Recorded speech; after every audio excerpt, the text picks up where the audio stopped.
lost all control. Gravity is all that I know. She's over me. She's over me. She caught me with her hypnotic dance. She holds me here with only a glance. She's over me. She's over me.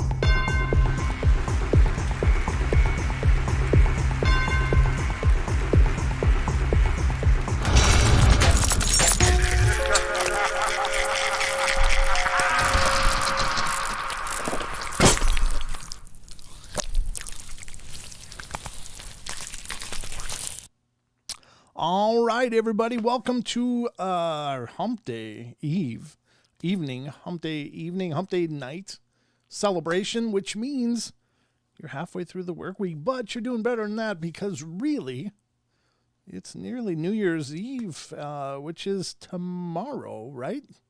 My God, this time is just, it's crazy going by. But we are here. I hope you guys are doing great.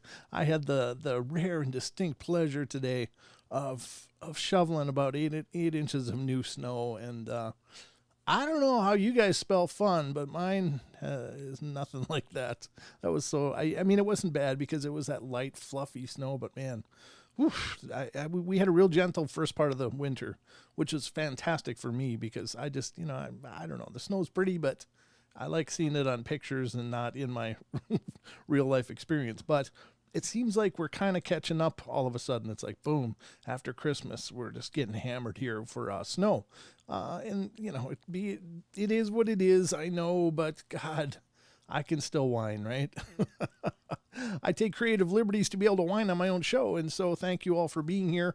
Hope you guys are doing great. Hope you got big plans for the holiday. I know it's still crazy. It's still goofy. There's all kinds of new goofy news coming down and you just don't know what to do, but I'm sure glad you guys are here with us and we can just kind of leave it all on the back burner and just try to have a good time, get some laughs. Now, normally Don is here. Oh, cha-cha, it's freezing here. It's 61 degrees.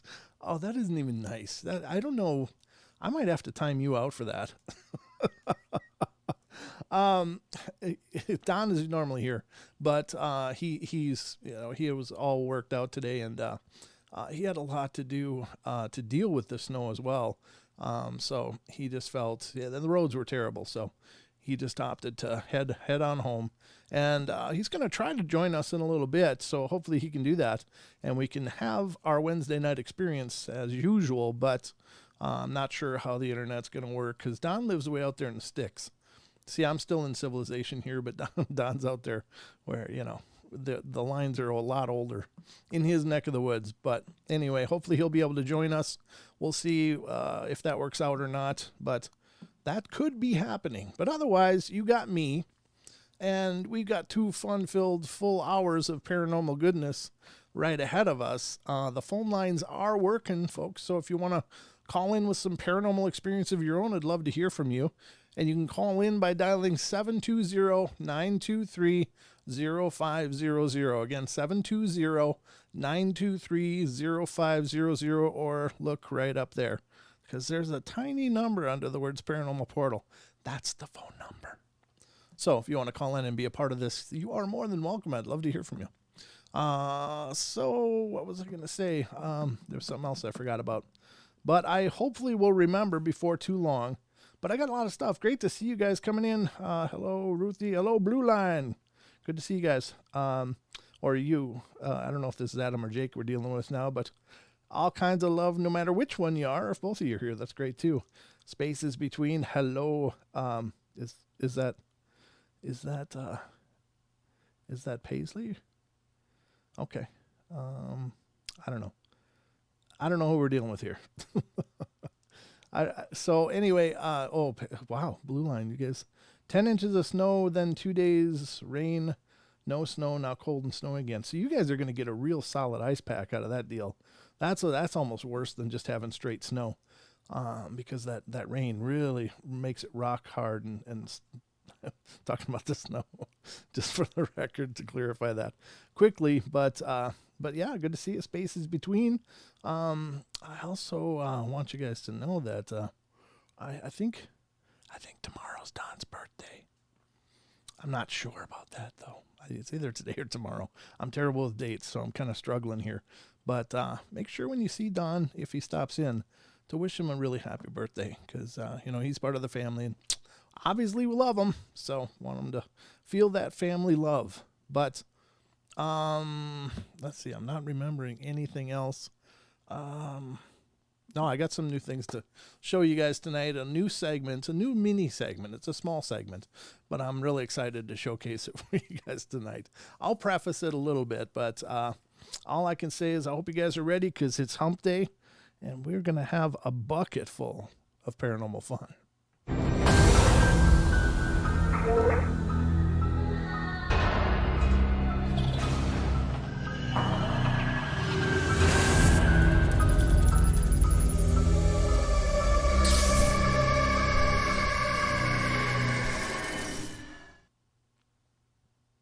Oops.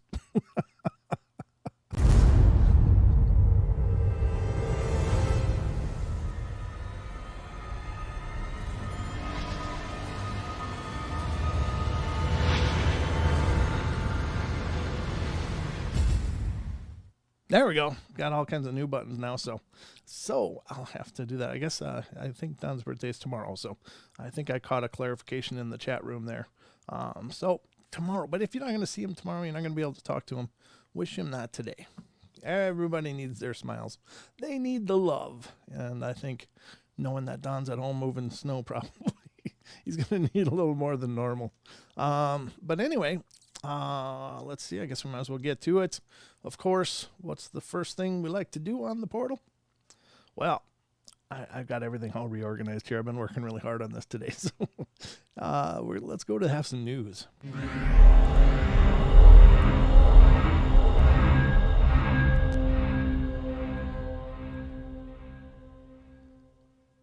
The news. You got it right, Ruthie. It's time for the paranormal news, Paranormal Portal news. I got a couple of things to share with you guys. I think should be kind of fun. Good articles anyway.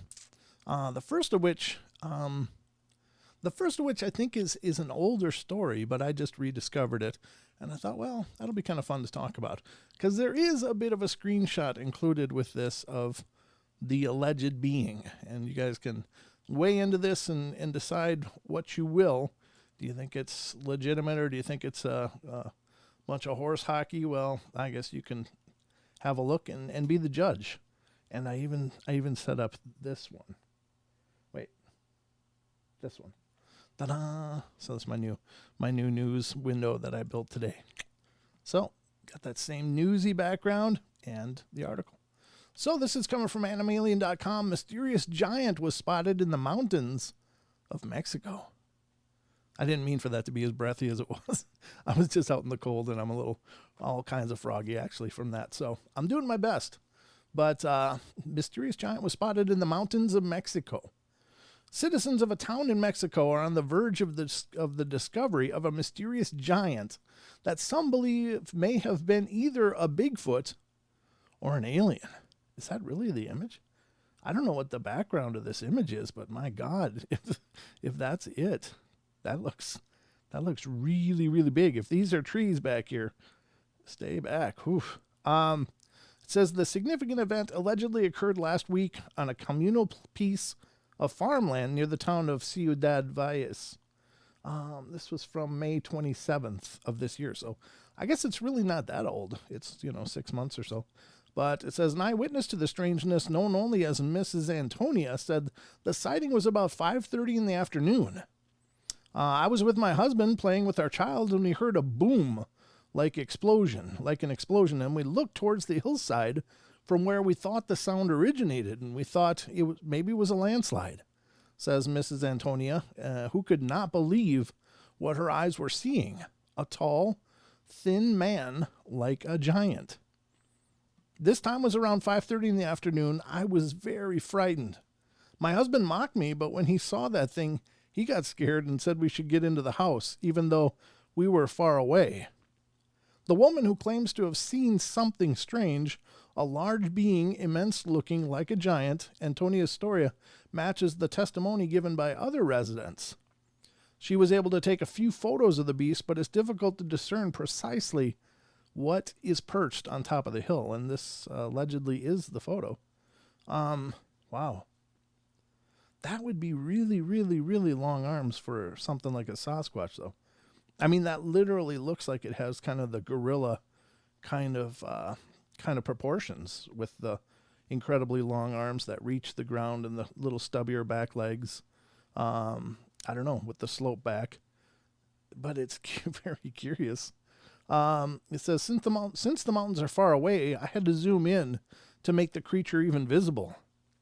The incident caused fear and confusion among the inhabitants of the indigenous Tenek area, frightened by the prospect of a giant in the mountains. In consideration of the amount of interest produced, an investigation into the matter has been requested.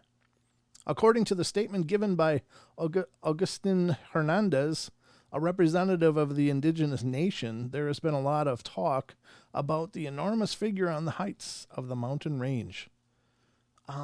That is curious. I don't know. I don't pretend to know what they are citing in Mexico and in South America as to what their version of Bigfoot might be. I think that there's quite a bit of biodiversity in them, and of course, it's quite possible that this matches what they usually call a Bigfoot or what we know as a Bigfoot up here, but I don't know. That is really curious. I'm just trying to understand what kind of scale are we looking at? How far away was this? Is there anything here to use as scale to figure out what this is? How big? Because by the looks of it, it looks like these are trees in the background, and yet, is it possible that this thing is towering even above those, or are these trees also more on top of the hill, and this is still on the incline, and so it looks like it's right next to them, and it isn't. It's quite a bit distant, but either way, that's a pretty imposing figure. And how tall is the grass here that we're looking at? So a lot of questions, and I don't know. I mean, it's far too ambiguous to make any kind of real judgment calls, but I think it's interesting all the same. So I'm sharing it with you, and you guys can decide whether you think that might be something or if it's just another photo from a potato camera. I love that description. It looks like it was shot with a potato. That always cracks me up, folks. That's our first article of the news tonight. The next being this one, which I don't know. Is this might just be another mention of the fungus fields that we discussed before, because I didn't read it all the way through, so I don't know what we're getting into here, but let's check it out. And this one is, let's see, there we go. This one is Ufologist has proof of the existence of living creatures on Mars. That's a hell of a statement to make. It says, Taiwanese ufologist, virtual archaeologist Scott Waring, see, there's that name again. It comes up all the time, said he had found recent proof that there is life on Mars. In an argument, he presented photographs of the remains of creatures that live on the red planet. According to Waring, he discovered 2 unique creatures that live in the shell and move with it. These creatures externally resemble a snail, and their size is like a human fist. The ufologist claims that NASA ignores all his messages regarding the existence of life on Mars. Yeah, and I'm not saying NASA's this, be all and end all of official opinion on this stuff, but you got to imagine if you work in a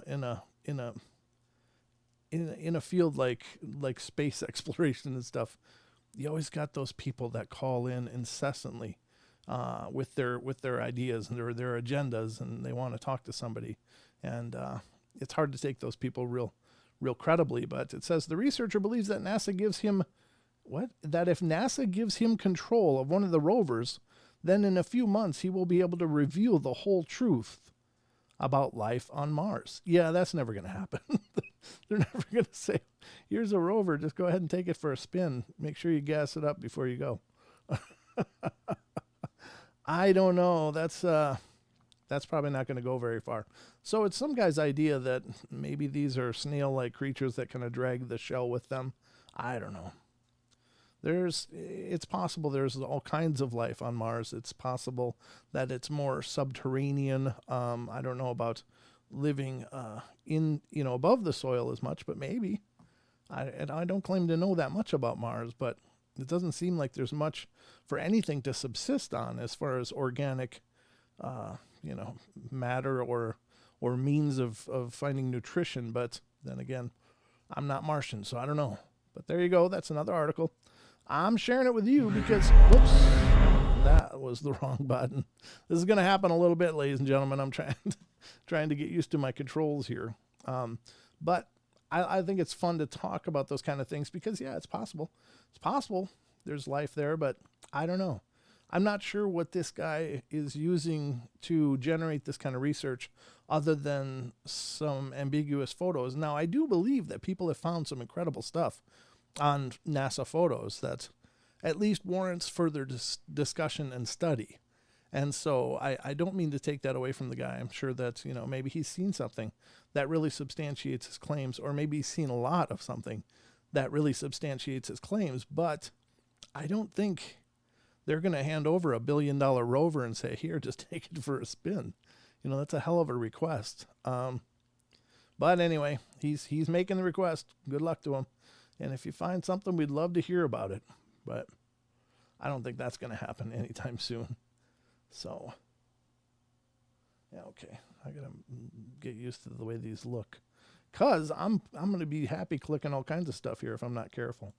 I'm just going to glance through this quick. This is a heartwarming story. I didn't know about this, and maybe some of you guys have heard about this, but I think it's really cool if this is the case.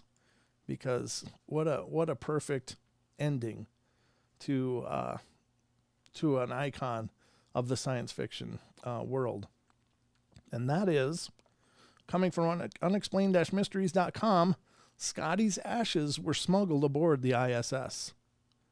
A former space tourist has admitted that he smuggled some of the late actor James Doohan's ashes onto the ISS. Best known for his iconic role as engineer Montgomery Scott, or Scotty, in Gene Roddenberry's original Star Trek TV series and subsequent movies, James Doohan died at the age of 85 back in 2005, and after his death, efforts were made to have some of his ashes launched into space.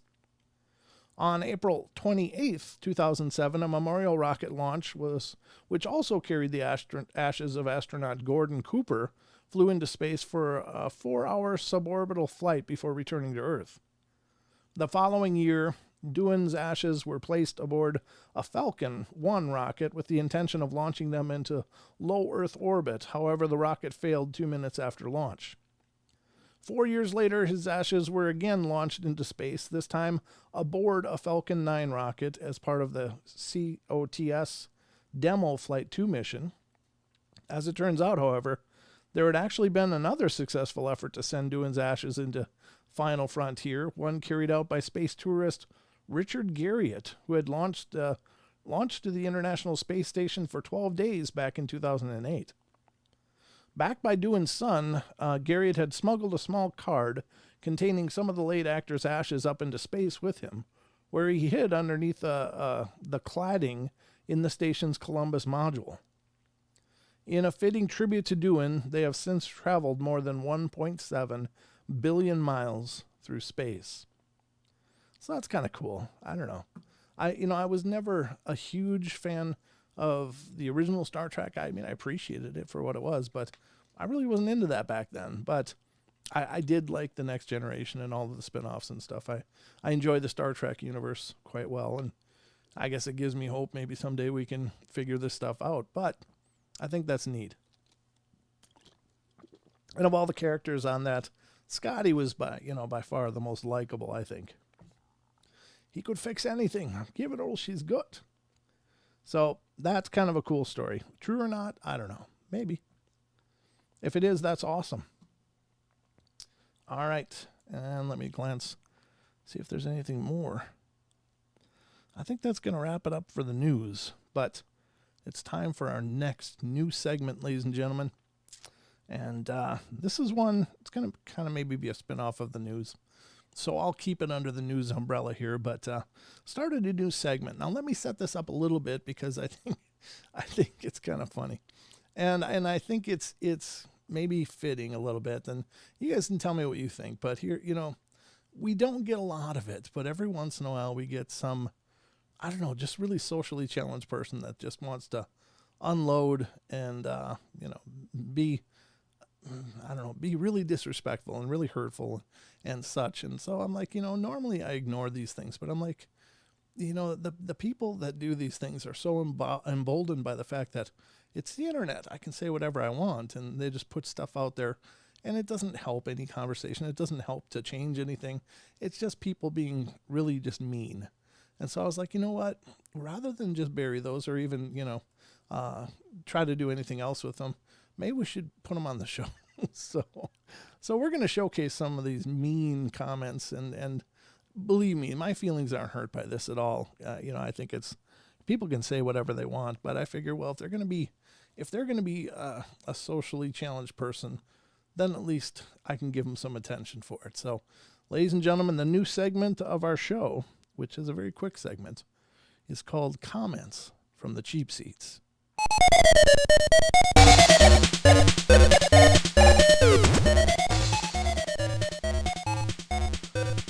This is Comments from the Cheap Seats, ladies and gentlemen, and this is where we're going to showcase all these nice little hurtful comments and, just really socially inappropriate comments. So we'll give them a little bit of airtime here and let them be known.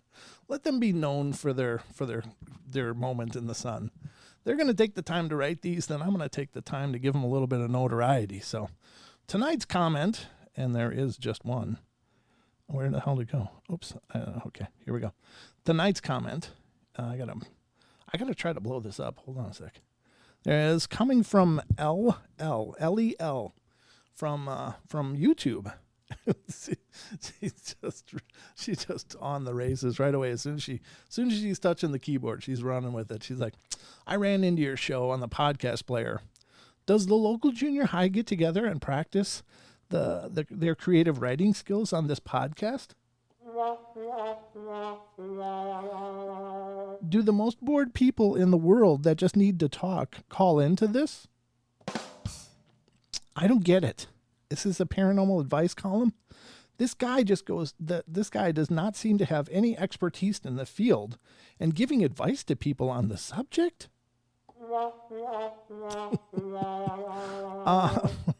Sorry. Nobody knows what all this stuff is and so why on earth would somebody set themselves up as an advice giver to young people who might be experiencing something beyond the C in creative writing that they got last semester? This guy that called to just gush over the podcast owner, really? This guy is a parent and he is gushing all over this podcast guy like a groupie. This world is in big trouble. Well, there you have it, folks. This is the kind of love we get here sometimes. Doesn't happen often, but it's so rotten. It's so vile. And so I was like, well, I could just delete it. I could just ignore it. Or I could bring it and use it for all of our entertainment. So, Ellie, no. Nobody here is claiming to be an expert on anything. It's oftentimes, every time I say anything, it's like nobody knows, but this is what I think. So, Ellie, there's a bit of discretion you can exercise when you're in your car. You hit a song that you don't like. Do you force yourself to listen to it? Do you sit in the car and complain about the songwriter and the way they wrote their song? Do you write them letters and tell them how they should have wrote their song or what you think of it? Or do you just change the channel? So, LEL, I would suggest using the latter. All right, that's our comments from the cheap seats, ladies and gentlemen. I hope you've enjoyed this.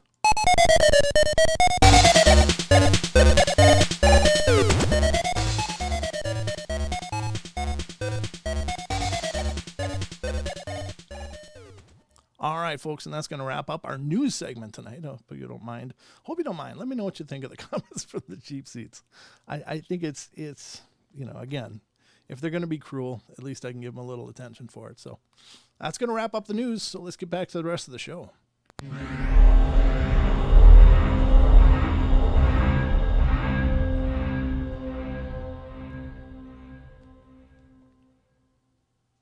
All right, folks, back to the regularly scheduled program. That was the news and the new segment. I kind of like doing that. Now, full disclosure, I got that idea from one of the late night hosts. They have all these celebrities like come on and read mean tweets that people wrote about them, and I thought, God, that's classic. That's brilliant. What a way to put it right back in their face, because people think that I'm just going to be a jerk and nobody can do anything about it. Well, we can do something about it. So there you have it. That's my idea. If you don't like it, let me know. Do you think if you think it's fickle or cheap, let me know. Because in all fairness, people can say whatever they want. It really doesn't offend me, but I don't like people talking bad about the show or the people that listen to the show or people that call into the show. So that's where I'm coming from with that. But let me minimize that back down and put things down. I don't know if I got a message from Don yet or not. Doesn't look like it. So we'll just keep watching to see if Don is going to be able to sneak on with us. But I got some articles here to go through. This one I thought was really cool. This is one I've had open for a while, but I haven't had a chance to get to it. But it's from our very own Brent Swanser. And I guess I don't need to continue to gush about Brent Swanser. You guys pretty much know how I feel about him and his work. It's just really well done, and it's a real pleasure to be able to showcase this on the show. You can find his articles over on Mysterious Universe, and he writes for other platforms as well. But just does a great job, and it's a lot of fun. The article we're going to check out right now is Scary Accounts of People Held Under Siege by Mysterious Creatures. How's that? So we're going to dive into a little bit of the cryptid world here. I'm not sure. I haven't read this ahead of time, so we're going to read it together. It says, although cryptid, alien, and various other strange encounters with mysterious creatures have been going on throughout history, there are a few of these that stand out as particularly odd and harrowing. There have, over the years, been some cases in which something very aggressive and insidious has stepped out from the realms of the unknown to go marauding about and terrorizing the unsuspecting. These are the cases in which regular citizens were allegedly visited by malevolent forces they can't understand, to be menaced and held under siege by entities which we still can't explain. An earlier report of something from beyond our understanding stepping forward from the shadows to run amok supposedly occurred in 1891 in the U.S. state of New York, and it seems to have begun in the area of Gravesend Beach, where residents began to reports of being frightened by a strange creature roaming about in the woods, which is described as being a monster all covered with hair, with flailing red whiskers and a satanic howl, and which did not seem to be any known type of creature on this earth. The monster was reportedly heard more than seen, its unearthly wails shattering the quiet of night until it got to the point that terrified locals were refusing to leave their homes after the sun went down. There would supposedly even be reports of the beast lumbering around houses and sniffing in the doors and windows. The locals called it the Red-Whiskered Devil, and it was causing a mass hysteria at the time. In the meantime, whatever it was seemed to extend its range, beginning to show up near the town of Unionville as well, where one particularly harrowing report came from a train dispatcher who claimed it had a roar like thunder. The creature apparently shambled out of the dark to flash an evil grin at him, after which the man grabbed a monkey wrench and chased after it. He would say that he followed it through the woods for several miles. Man, that guy was dedicated. After which it suddenly turned to him and vanished into thin air right before his eyes. The red-whiskered devil would be spotted and heard throughout the area after that, keeping people cowering in their homes at night, before one day just suddenly disappearing, leaving us to wonder what on earth it could have possibly been. At the time, there was talk that this was merely a misidentified bear or someone playing a prank, but it has never been solved and remains an obscure historical oddity. And when you hear things like that, so I understand it also said that it has red flailing whiskers, and maybe it does. I don't know. Maybe it's not what I'm thinking it is, but my initial reaction is, is that just an earlier account of somebody encountering a Sasquatch? Because you get that tremendously powerful roars, which, again, getting back to what we were talking about on the last show, the vocalizations of Bigfoot are powerful, and they seem to affect people on a physiological level. It's not just hearing. It's people are impacted by the sounds that these beings make. And of course, it was a different world back then. They didn't have, torches or infrared or thermal. They probably just got real quick passing glances and of these things peeking in the windows. So, I don't know if that description would be really solid or if it would just be another encounter with potentially a Sasquatch or Bigfoot. That's pretty wild. But anyway, it continues on. And another historical oddity just as perplexing from an even earlier in time comes to us from the 18th century in Japan. In the isolated wilds of Mount Bandai, an active stratovolcano located in the Tohoku area of Fukushima Prefecture. In the late 1700s, a remote rural village at the foot of the mountain would become the haunt of some sort of mysterious beast that seems to have appeared out of nowhere to sow terror, only to vanish just as suddenly. The incident began when the villagers started reporting sightings of a strange creature lurking in the wilderness along the fringes of town. This creature was said to look like a large primate of some sort, with a huge mouth, claws, and spiky fur running along its back. It was most often fleetingly glimpsed in the evening or twilight hours, and its eyes were said to glow or reflect light, much like a cat's. The beast is said to furtively stalk around the edges of the town and seemed to shun light. Villagers described how the thing would sit in pools of shadow just outside of the radius of a light source and glower in the darkness with its flickering, shining eyes. Despite its menacing appearance, at first the creature was easily frightened and would dart away into the underbrush from sudden light, shouting or loud noise. But it became increasingly bolder and more frequently spotted as the days went by. The strange monster was not only seen but also heard. Loud, guttural, and clearly inhuman shrieks and howls, often heard at night, emanating from somewhere on the dark mountain looming above. At times, this eerie nightmare howling would last throughout the night, keeping the villagers awake in the grip of terror. The unnatural shrieks, howls, and sightings of such a sinister creature would have been likely been enough to instill fear within such a small and remote rural community. But this was to be just the beginning of the villagers' nightmare. The creature became even bolder and more aggressive as the days went by. Where at first it would retreat from noise or light, it started to display more menacing behavior such as growling at eyewitnesses. Villagers also reported being followed by the thing, which made less and less effort to conceal itself as it stalked them along walking paths. The village placed guards with torches around the outskirts of town in an effort to drive away the creature or at least discourage it from coming nearer. But it was not intimidated. The plan did nothing to dissuade it, and perhaps even angered it.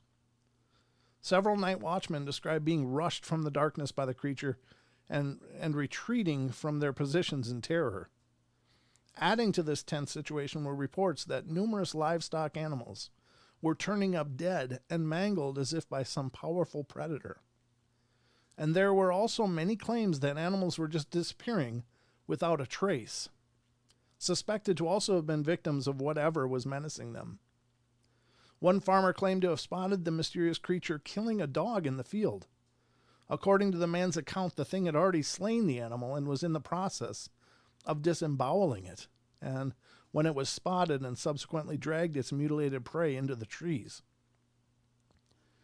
People became wary of traveling outside during the twilight hours and at night, yet even staying in their homes was no guarantee of peace. The creature was often reported circling homes, and its deep, gruff breathing was frequently heard right outside of dwellings. Occasionally it would rap, scratch at, or even pound on doors.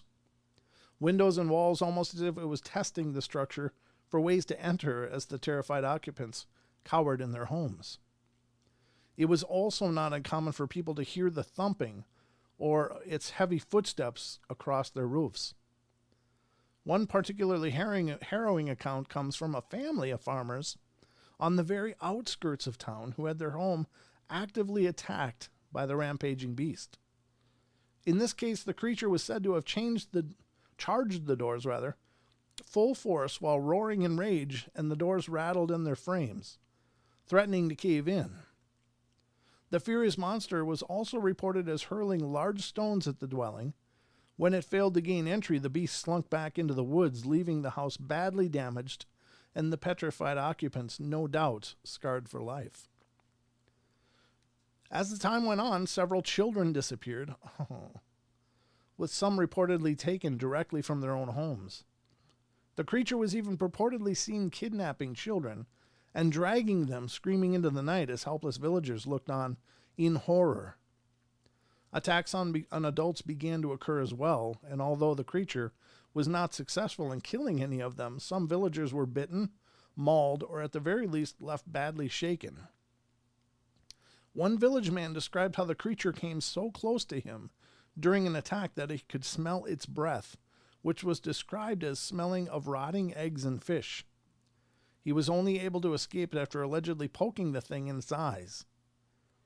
This was enough to prompt a hunt for the beast, with the village hiring a famous hunter to get the job done. After a few days of tracking the creature, the hunter allegedly finally managed to shoot and kill it in 1782 after it tried to rush from the forest and attack him. It was reportedly so fierce that the bullet did not bring it down, and the hunter had to resort to repeatedly stabbing and thrashing the thrashing beast with a knife to kill it. The hunter then dragged the body back to the village to display it to the shocked villagers. The carcass was reportedly a somewhat ape-like creature and was 1.5 meters tall, covered in hair, with a large mouth filled with fangs that were so oversized that it was described as being as if the head was split from ear to ear. Along its back were spines reminiscent of those of a porcupine. The creature also had a long, sharp nose and short limbs, with webbed hands that ended in wicked claws. The carcass was reported to exude an extremely rank, overpowering odor, which unfortunately led to the body being discarded not long after. With the death of this baffling monster, the sightings, attacks, kidnappings, and animal disappearances all ceased. What was the beast of Bandai? And what did it want? We'll probably never know, and it's a very obscure story, even in Japan. A little note of trivia, that's where Brent Swanser lives, is in Japan as well, so I'm sure if he hadn't, we probably would never even know of this story. Far more well-known is the case from the 1950s, which originates from the remote rural wilds of Christian County, Kentucky. Here, the Sutton family owned a rural farmhouse tucked away off Old Madisonville Road, near a town of Hopkinsville, with no neighbors and woodland skirting all about the property, and with no phone service in the home. It was a pretty remote place to live, just them all alone, out there in the dark. It was on the evening of August the 21st, 1955, that a visiting friend of the family, Billy Ray Taylor, went out to get some water from the well when he observed a multicolored streaking light come down out of the sky to seemingly land in a gully within some nearby trees while spraying sparks off of it. Taylor ran back to the house and told the Suttons, and soon after which the dog began barking uncontrollably. This would be the beginning of a terrifying ordeal that has remained discussed to this day. The family, Taylor gathered around and peered out of the dark to see something approaching out in the gloom. At first, just a faint bobbing light, which came closer to congeal into a rather startling sight. There, hovering in the air, was a small glowing humanoid figure, around 3 feet in height, wearing a metallic suit of some sort. It was described as having greenish skin, bulging eyes, and an oversized bald head with bat-like ears, and a large lipless mouth that stretched between them. The body was thin, and its arms were long, tapered, and spider-like, tipped with what looked like talons. It did not in any way look friendly, and scared out of their wits, the father picked up a shotgun and blasted away at the little beast. Although he thought he hit it, the creature merely flipped over and retreated into the murky shadows. There were a few beats of silence, and then one more of the creatures showed up, getting close enough to the house to peer in through the windows and at the family. Again, the shotgun was used, shooting one of the creatures at a window point blank, smashing glass all over the place, but seeming to do no damage to the monster, which scurried off back into the night. Curious as to whether they had hurt the thing or not, Taylor and the Sutton father, Charlie Sutton, warily crept outside, guns at the ready, and took a furtive glance around. At first there was nothing, but then Taylor let out a scream as a clawed hand purportedly reached down from the eave on the back of the door and grabbed at his head. He managing to gain a fistful of hair as Sutton dragged his friend back inside and slammed the door. The oldest Sutton son, 24-year-old Lucky Sutton, then opened the door to take a pot shot at the roof with his shotgun, after which the creature floated down to the ground, apparently unhurt, and scampered off. There's an image of what they may have looked like. It would seem as though these unearthly beasts had brought friends with them, because according to the family's account, more of them would begin to appear from the trees until an estimated 10 to 15 of them were circling the property as the scared family gathered every firearm they could find and sporadically shot at them when they were close enough. For the most part, the bullets whizzing out of the murk either failing to hit their mark or were just ineffectual, with the few that did hit occasionally letting out metallic pings, like a coin hitting a metal bucket, as if the creatures were made of steel. And all this happened against the backdrop of a faint green haze glowing from somewhere in the distance, perhaps the location where the spaceship had gone down in the gully. This battle apparently went on for a full 3 hours until during one lull in activity the family dared to venture outside to pile into the car and sped off towards town. Skeptical police were then brought to the property, but there were no signs of the goblins that the family was ranting about. The police left without an incident, and the family returned to their home, but soon after a second attack would occur, as glowing faces began to bloom out of the darkness once again, much to their horror. Once again the bizarre beast came at the farmhouse, floating about, popping up to peer in the windows, and scurrying around on the roof as the family once again opened fire, and this went on until dawn, when whatever the strange intruders were stalked off, and this time they did not return. From the very following day, the dramatic spooky encounters was splashed all over the newspapers of the area, fanning out to become national news as reporters and the curious converged upon the farm. Faced with reporters and monster hunters camping out on their property, hoping to see the creatures for themselves, and the relentless, never-ending media attention focused on them, the family sold their farm and moved off. Whatever happened out there at that secluded farmhouse has never been adequately explained, and the tale of the Hopkinsville goblins remains one of the more spectacular and dramatic cases of people under siege by strange creatures. Yeah, that one's so famous too. I mean, there's so many articles and stuff were written about it, or accounts were written about it, and generally there's not a lot of deviation from the story from one to the other. So at least the reports seem to remain consistent whenever any of them could be interviewed. But I don't know, man, that would be horrible. Especially the one thing you've got is a gun, and it has no effect. What do? I don't know. And you got to wonder, if he hadn't plugged the first one, would it have just been a sighting and they would have just gone on and done whatever the hell they were doing? Or was that what they were doing? Were they just exploring these people being out away from town to be kind of secluded? Was that what it was all about? And who knows? I don't know. It's a very strange story, though. Very strange. Moving up to later years, we come to another very odd case of something from beyond terrorizing scared residents.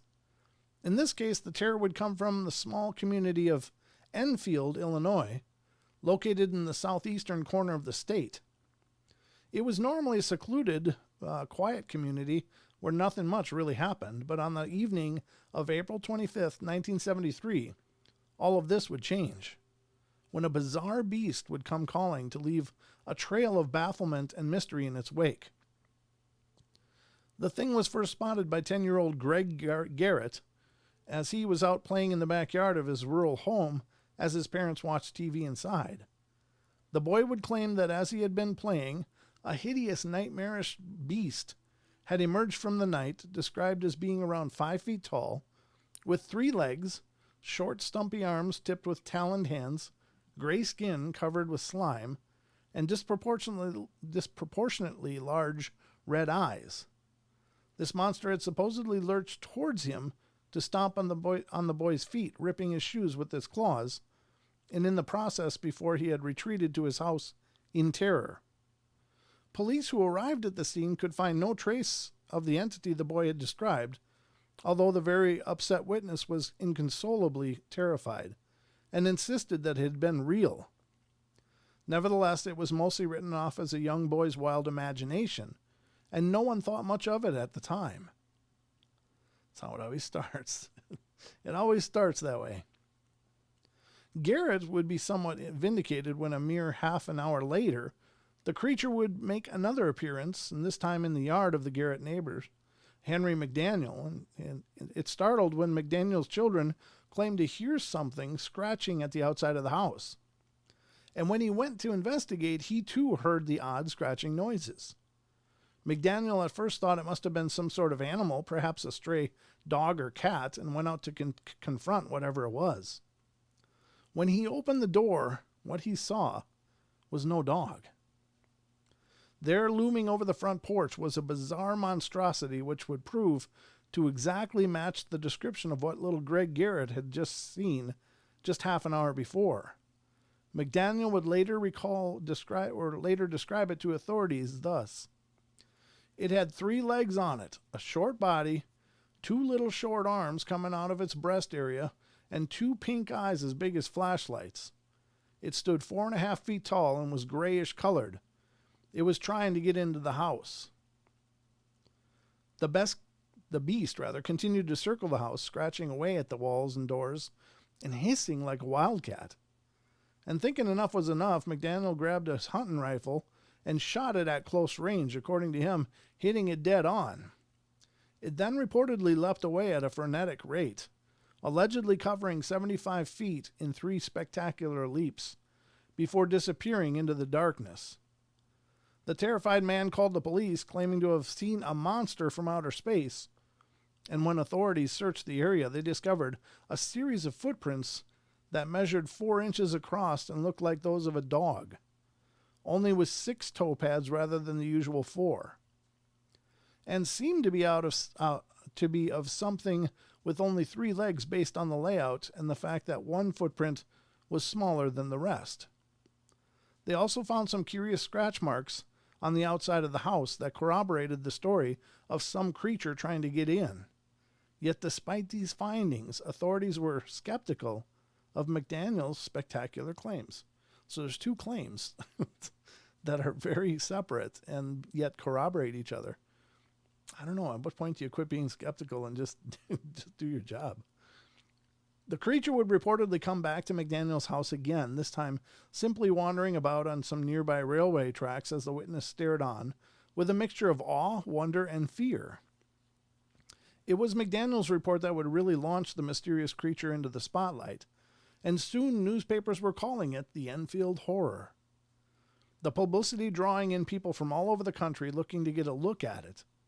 Although many of these visitors were merely curiosity seekers hoping to see the monster for themselves, others were more ambitious monster hunters who came armed to the teeth and dead set on actually bringing whatever the creature was down. This alarmed the locals, as the last thing they wanted in their previously peaceful, quiet community was a bunch of trigger-happy thrill seekers out in the woods with loaded guns and alcohol. Indeed, there were several incidents of trigger-happy hunters blasting away at what they thought was the mystery monster, and many of them claimed to have actually seen it, such as two hunters named Mike Mogul and Roger Tappy, who said they had encountered a giant gray monkey in the wilderness. In one incident, 5 hunters were arrested for hunting violations, such as threat to public safety, after they opened fire in unison on what they would later claim had been a gray, hairy creature they had spotted in the woods. The hunters even claimed to have hit it, but that their bullets had no effect whatsoever. Well, the sheriff didn't believe a word of it, considered them to be just a posse of gun-toting thrill seekers out drinking and raising hell. That's about right, yeah. The Enfield Horror was causing quite a lot of chaos with the creature itself and out-of-control hunters both, serving to keep locals scared out of their wits. And it would continue to be sighted. The final major sighting of the Enfield Horror was made by a group of 4 men searching the area, with one of them being Rick Rainbow. Rick Rainbow? There's a guy named Rick Rainbow? Wow. The news director of radio station WWKI in Kokomo, Indiana. The group claimed that they had seen a gray, stooped-over ape-like creature loping through the woods near an abandoned house not far from McDaniel's property. The mysterious thing was reported to have been moving at a speed far faster than a man could run, and had finally disappeared into the forest. On this occasion, the strange creature was said to let out a blood-curdling wail, which Rainbow claimed to have actually recorded on tape. After this, accounts just sort of stopped. The creature disappeared, just disappearing to leave bafflement in its wake. The Enfield Horror was just one of those creatures isolated to just one area and just a few accounts, and so completely outlandish in nature that it's hard to figure out what we're dealing with here. Theories include that it was a cryptid, an alien, some sort of escaped mutated military experience, an interdimensional interloper, a demon, merely a misidentified animal, out of place exotic animal, or a hoax, all fueled by panic and mass hysteria. In all of these cases, we looked at cases that seem to be beyond reason, with normal everyday people suddenly finding themselves thrust into the domain of things they can't possibly comprehend. What is it that drew these entities to these places to torment those who dwelled there? Excuse me. What did they want? Where did they come from? And where did they go? Well, we'll perhaps never know, and cases such as this remain startling enigmas that float around the periphery of more truly bizarre cases of creatures run amok. Awesome, awesome article. Again, you can find more of Brent Swancer's articles on Mysterious Universe. We're going to read another one of his in just a little bit here. But, yeah, these are strange ones. It's almost the same as those one-offs, except there were, in each of these cases, there were several witnesses, but the phenomena itself just kind of petered out, you know. The phenomena didn't last. It didn't stick around. It was a period of time that something happened, something very strange and unusual, but something. And that's, God, you gotta feel absolutely helpless. So you're already geographically removed from, what, the society most of us are attached to. You're all out there on your own, and the means you do have to protect yourself, which are, shotguns or hunting rifles, and if they don't work, what do you got left? I don't know. It's like it kind of turns into Predator pretty quick, where it's like, okay, let's try fire, kill it with fire. Let's try something else. Roll a big log over it and see what happens. But again, you got to wonder, like in the case of the remote farmstead, where their house was surrounded by these metallic ones. Which one was that? I got to look again. But you have to wonder, if they hadn't opened fire, if they hadn't started with shooting, did that one act and you can't blame the guy. I mean, he's seen something that he can't process. He doesn't know what to do with that. He just knows it's not supposed to be there. It's never been there before. So, most people probably would respond the same way. Like, I'm just going to shoot first and maybe we'll figure out what it is later. But, is that an unreasonable response? Maybe not. But it is a very human response. It seems to be what we excel at. We don't understand something, so let's shoot it. Case in point, several of these, quote unquote, chupacabra type creatures. People look at them and they're like, what the hell's that? And the next answer is, I don't know, but let's kill it. And I don't know. What if they're extraordinarily rare? Some thought to be extinct, relative of the wolf or something. And they would maybe be some of the last examples of them running free. And who knows? I mean, I'm not saying it's never justified, but I just think it should be that measure should be taken really cautiously, because we don't know. If you don't know what it is, do you really want to make it worse? I don't know. Just some thoughts. But that's what I do, folks. I think. The phone lines are open if you've got anything you want to share as well. I'm just going to take a peek and see if Don has reached out in any way yet. Not yet. Okay. I'll just message him here. If you want to join, holla at your BOI. Holla at your boy. I'm just letting him know. Yeah, it's these cryptids are bizarre. And again, we just covered that other article of the one-offs. And then this is, it's very similar. It's really strikingly similar. Even though the events seem to take place over a period of time. And what's going on in those situations? So the one had the descending green light first, and the perpetual fog over in the gully where they believe a craft may have landed or had other problems. Who knows? But were they just visiting? Was that a field trip? Some kind of cosmic field trip? Let's go check the monkey people, everybody. Could be. But 720-923-0500 is your number. If you want to call in and share something of your very own, love to hear from you. Always an adventure here on the portal. I got to look through what else I have pulled up. I've got a few things that I wanted to get through. Oh, this one. Yes. This is another kind of cryptids. This has to do with hard evidence of Neolithic little people in Scotland, Hawaii, and Indonesia.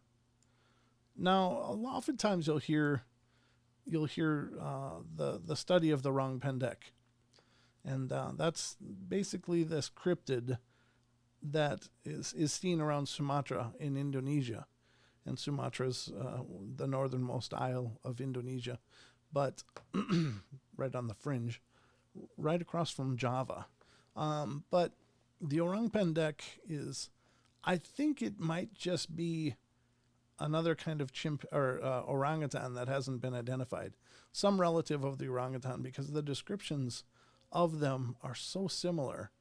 And they did just recently discover a whole new line of orangutan in Indonesia. So that's not too much to believe that possibly these Orang Pendek are just another one of those that people haven't quite ever nailed down before.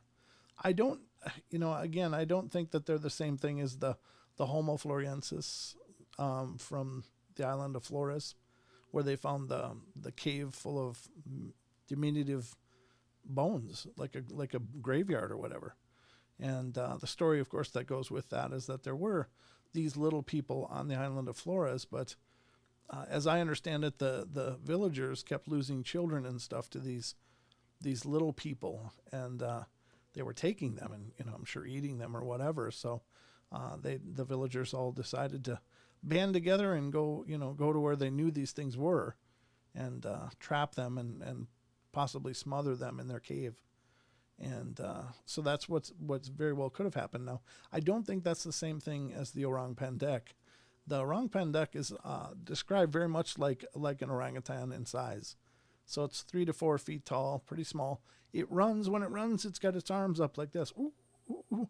It has its arms up like that. Now think Any Which Way But Loose, Clint Eastwood, Clyde. Back, that was probably the premier movie really showcasing an orangutan. And whenever Clyde would run, his arms would be up like that, and he would run, to do whatever it was he was doing. But they are described as hairy, reddish fur. They do seem to have a print that isn't too much unlike a normal orangutan's print. Might be different, and maybe perhaps they're not as much of a tree-dwelling one. Now, there is that footage that had come out of Indonesia of those guys running on dirt bikes. And they're running these dirt bikes through the jungle area. And they come around this turn, and it's all, this undergrowth growing all along the path. And there's just a cut-out path where their dirt bikes go. And then suddenly this, 3-foot male, I believe it's a male, jumps out. And he's, basically just in loincloth. And I think he's carrying a spear or something. But he jumps out of that undergrowth. Basically, the guy that's riding the bike swerves to miss it, crashes. And this thing falls down, and then it gets up, and one of the guys chases it as much as he can. But, man, this thing just takes off, and it's gone. And he gets his bike up, shoots after it. It goes around a corner, and then just is gone in that brush. But that obviously is probably more likely to be some sort of offshoot of the Homo floresiensis, because it was very human. It was very not a hairy creature at all. It was very naked skin, not fur, not hair, all over the body. At least nothing that stood out in that video. I should see if we can find that, because I think that'd be for those of you that have not seen that. I think you'd be very impressed. Let's see, little person in I don't know. I'm gonna get a bunch of okay, so I got Homo floresiensis video. Let me see. Bike riders encounter little person in Indonesia. There we go. There, I'm on the right track. I'll try to find this and pull it up, because it's really pretty spectacular. So I think we'll go through this first, since I managed to bring it up. But I'm going to see. Yeah, this is from the Daily Mail. Okay. Let me read you guys the article. For those of you that might not be familiar with this, I think it's a pretty powerful example of what could very well be a Homo floresiensis or some offshoot of that still exists in the jungles of Indonesia today. So let's go through this. Okay. All right. Pull it up. This is, again, coming from the dailymail.co.uk. And is this a member of Indonesia's lost pygmy tribe? Mysterious small figure is caught on camera scurrying out of the undergrowth in a remote area of northern Sumatra. The person was spotted in Banda Aceh, which is, it's way up north on Sumatra. On the northern tip of Sumatra, he appeared to be half naked, ran down a dirt track carrying a large stick. After a group of bikers chased him, the man dove into some bushes and disappeared. Mysterious half-naked tribesman was seen, that's what we just read, near Banda Aceh. Some viewers guessed the man could be a member of the mythical Mante tribe, who are said to be forest dwellers. Yeah, it could be. Could very well be. Let's actually just check out this video, if you guys don't mind. I'm sure you won't, but I think I'm going to blow it way up. Get me out of the image completely. Let's see. Let's do this, and then this. Okay, so getting, of course, some wonderful. What do we got here? Yeah, here it comes. All right, so here's the actual video of these guys riding bike in Banda Aceh in Indonesia. Pay attention to the oh, there it is. Never mind, don't pay, just pay attention. Go after it, go after it. So the guy chases it. He's like, I don't know what that is. And there it is. Boom. Now that little guy was moving. This guy was riding a motorbike, and he wasn't flying, but that thing was running every bit as fast as a full-grown human could, if not faster. And it just disappears into the brush there. That's just very powerful. Let's go back here and check it out again. I'm just trying to stay within, reasonable use to demonstrate this for you guys. For those of you that have not seen this. Really powerful. Boom. And then it's right there.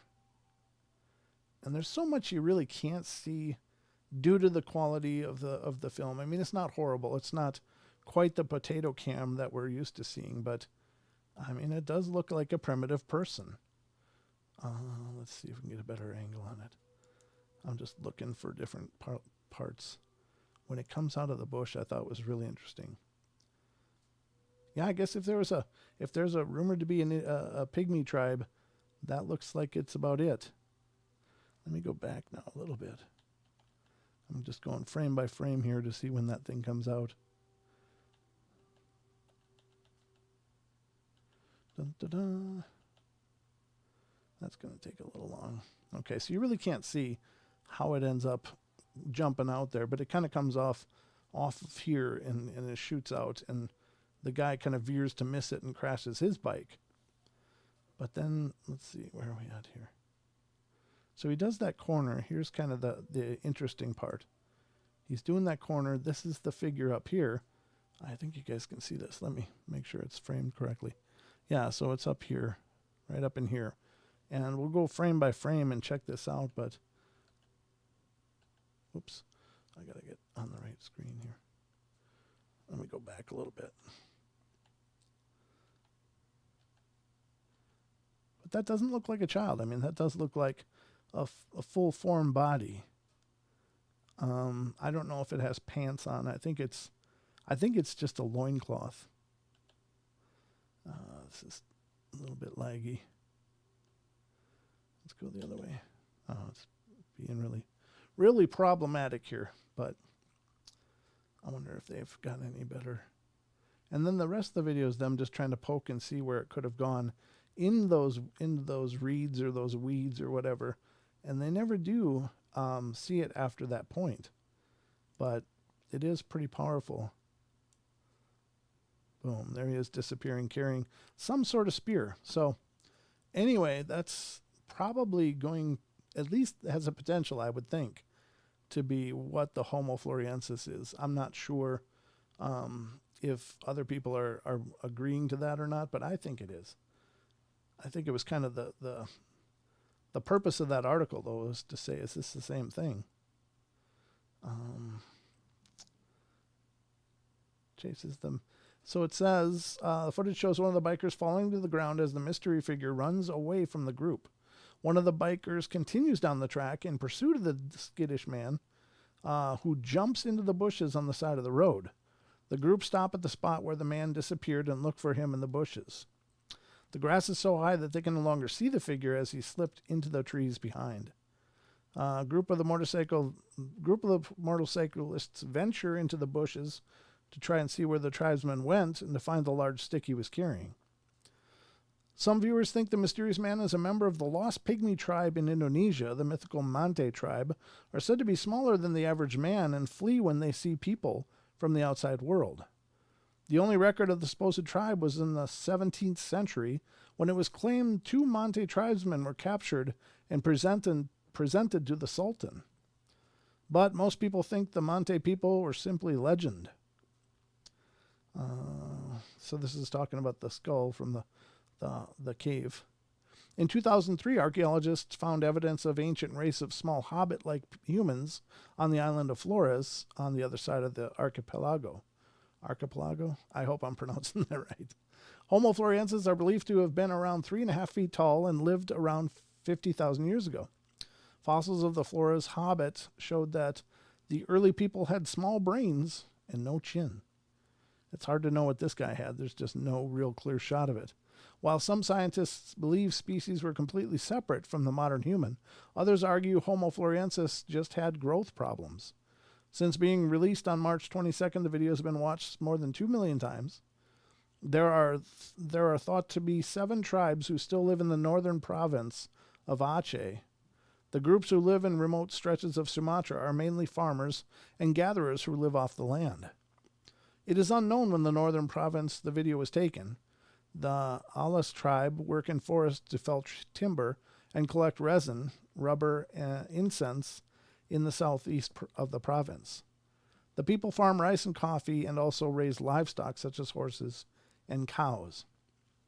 The group who practice Islam also use shamans to ensure that they enjoy good harvests. It's thought that there are as many as 150,000 of the tribesmen living in Aceh. Indigenous groups in the province also live high in the mountains and by the sea. The Gayo tribe, who have the population of more than 300,000, live in the mountains in the center of the province. They live 12,000 feet above sea level in the Bukin Barisan range of mountains and earn money by farming coffee and fishing. So these are just other primitive tribes that live there. But they're still normal people. Okay. But anyway, I thought it was interesting. I hope you guys enjoyed that because I'm sure some of you weren't familiar with that article. And if you were, I hope you don't mind that we revisited it because I think it's interesting. And it's a good segue up to the article that I was going to read you, which I'm going to read you now after I check and see if... No, okay. So offended. It's offended, not offended. All right, let's go. Where's that article I was looking for? Here it is. Okay, so this is the article I wanted to cover with you now. And this is Hard Evidence of Neolithic Little People in Scotland, Hawaii, and Indonesia. The little ones in Hawaii, I believe, are the Menehune, but we'll find out as we read this. But, sorry, I got to drink something. It says... this article is from nexusnewsfeed.com, and I don't know who it's written by, but I think it's at the end. Top image, for the most of us, little people bring to mind images of colorful dwarfs, but in the archaeological terms, little people refer to a wide range of sophisticated Neolithic peoples found literally all over the world.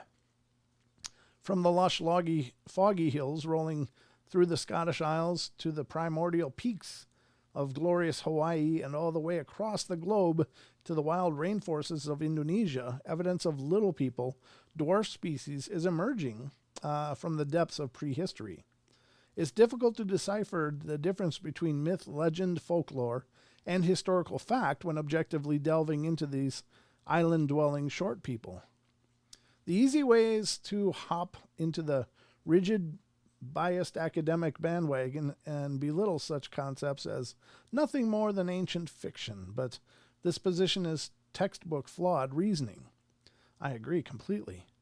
When these ancient records of ancient little people are approached with true objectivity, a peculiar pattern presents itself.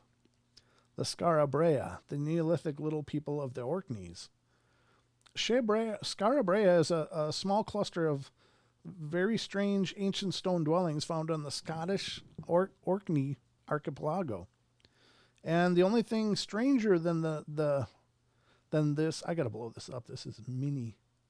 This is way too small for my eyes. The only thing stranger than the ruins themselves are the spacious treatment by archaeologists.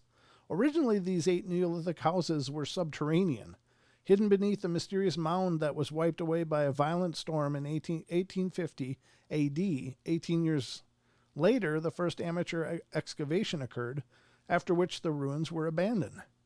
Then the site was allegedly looted of the many artifacts in 913 AD and was not officially studied until 1927 AD by the University of Edinburgh.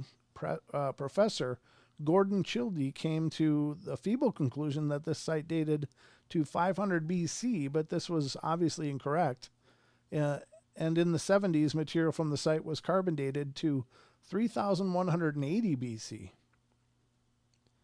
One of the Skara Brae locations showing evidence of little people based on the size of the stone furniture found there. Huh. Was that a bed?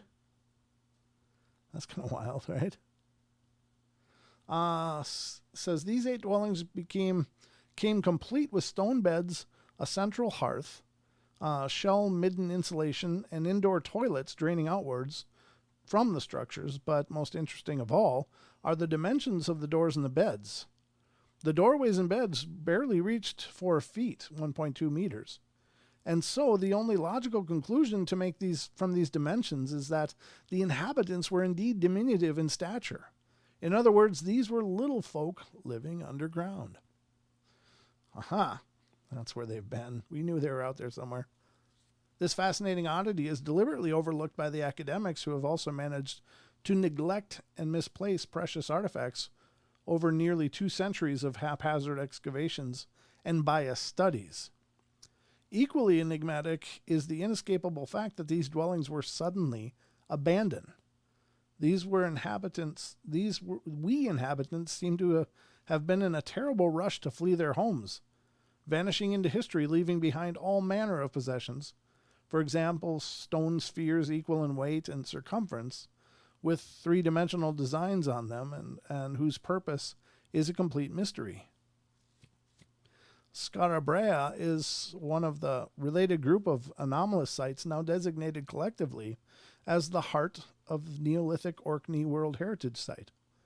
The standing stones of Stennis are a nearby collection of 12 enormous standing stones, nearly 20 feet tall, 6 meters, with a central hearthstone, and this ancient henge predates Stonehenge, and there's a growing consensus, even among mainstream scholars, that this was the oldest henge in Britain.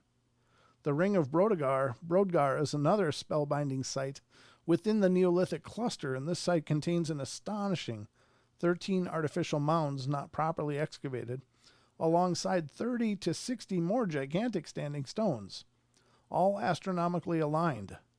The final site in this anomalous cluster is Menehune, supposed burial chamber mound containing massive stones and aboriginal runic inscriptions.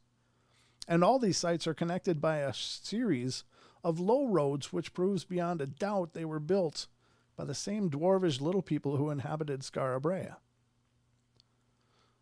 Now we're going to certain regions around the world is famous for their concentrated cultural beliefs, regarded ancient races of little people who often possessed supernatural abilities, a mischievous disposition, and guarded hoards of treasure. Ireland, also home to megalithic mysteries similar to these of the Orkneys, is probably the most notorious of regions for harboring iconic leprechaun tradition, and close behind is Iceland, whose modern citizens are often ridiculed for their persistent beliefs in the existence of an ancient race of little people. The Scottish Trow, for instance, are a nocturnal race of diminutive, hairy, and typically malevolent hominins who loved music, kidnapping Homo sapiens. They lived in Trowie Knows, which are earthen mound rings.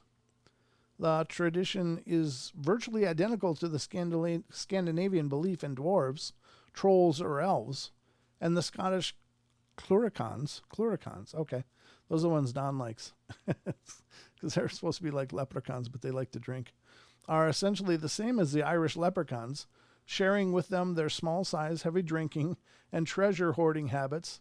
It's worth noting that processed barley was discovered within the ruins of Skara Brae, which can be interpreted to mean that these little people were drinkers from early on. They just have a wee nip. The Menehune, little people of Hawaii. Deep in the dark blue heart of the Pacific Ocean on the sublime islands of Hawaii, a similar pattern of little people beliefs also exists. And the extreme remoteness and distance of this location proves that the little people theory is not a case of cultural conflation. In the Hawaiian tradition, the Menehune are described as an ethnic group of dwarf people who were nocturnal master craftsmen and responsible for building many of the artificial fishing ponds and platform temples that dot the islands. Another crucial aspect of this tradition is the insistence that of the Hawaiian people that the Menehune predated the arrival of the Polynesian ancestors that were driven away upon their arrival. The Menehune's fish ponds and platform temples are not primitive creations. There are approximately 360 fish ponds and 24 temples attributed to these little people, and all of them show evidence of highly sophisticated construction methods.